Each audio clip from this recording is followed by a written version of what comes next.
Alright, so this is the beginning of our quick little introduction to HTML for those of you that are trying to learn about search engine marketing or search engine optimization.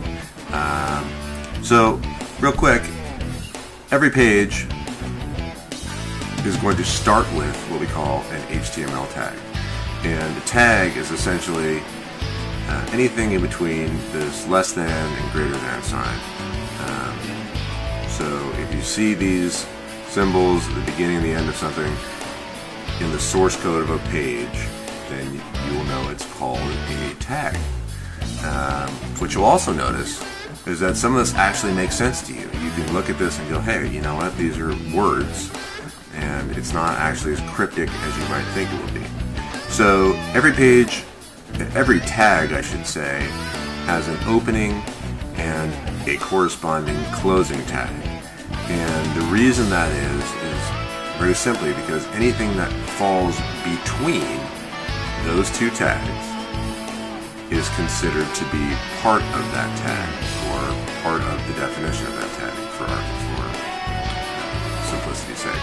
So every page will start with an HTML tag here, and then it will end with a closing HTML tag. And you'll notice that the only difference between the opening tag here and the closing tag here is this // and that means it's leaning forward, or the top of it is leaning to the right.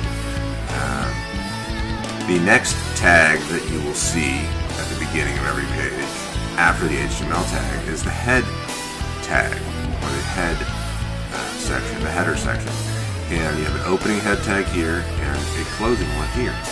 And you can put all kinds of nifty little doodads inside the heading tag, which you're always going to want to have, and probably what has been one of the most important things you can have on your page, if not the most important thing you can have on your page, is the title tag.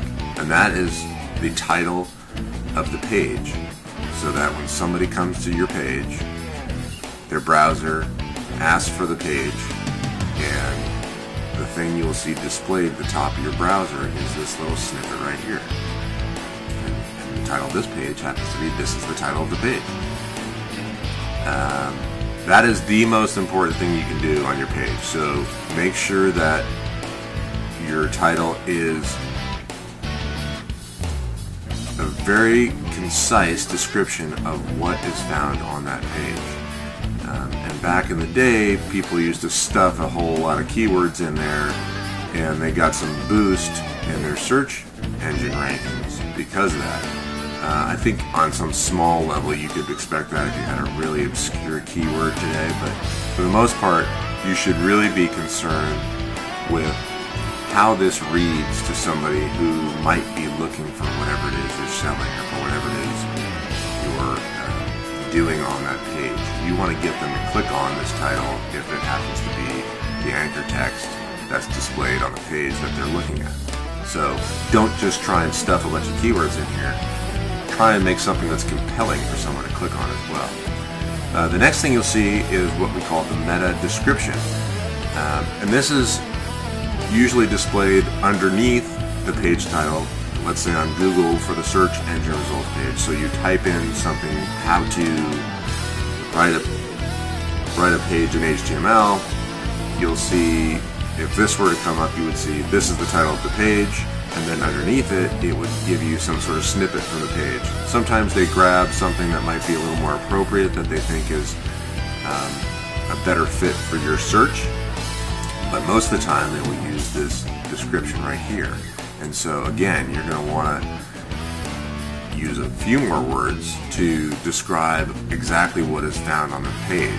You'll have more space to do that, so you'll want to do something a little bit different, but also compel people. You might want to continue with whatever the thought was you started in your title tag and see if you can get them to click on it. The next thing you'll see is the keywords tag, and this is something that I put here because a lot of people say they don't do anything, and they're probably right, but the reality is this was something that we used back in the day, back in 96 and 97 and later, when Google didn't exist and there were search engines that none of you have even heard of. This was one of the things that one of the only things they had to go off of were the keywords in the keyword tag of the page source. And so I don't really see the harm in throwing them in there. You can throw a few keywords in there. A lot of people say they're absolutely useless. It takes about 10 seconds to do it. I'm not sure why you wouldn't want to do it. So anyway, you can put a bunch more stuff in there, but just for the basics here, those are some of the things that you will likely find inside of the head tag. And there are definitely some things that you absolutely want to have, especially this title of the page. So after we close the head tag with the /head closing tag, the next thing you'll find usually is the body tag. And anything in between these two, anything in the body of the page is essentially the content of the page. It's the content that you will see displayed on your screen when you load the page. And I'm not going to get into that right now. We'll do that in a separate video. But that is the actual content of the page. And then you will have the closing HTML tag, usually found right next to the closing body tag. These are almost always right next to each other at the bottom. And with some of the analytics programs like Google Analytics, you will have to put a tag either right before or right after the body tag, the closing body tag.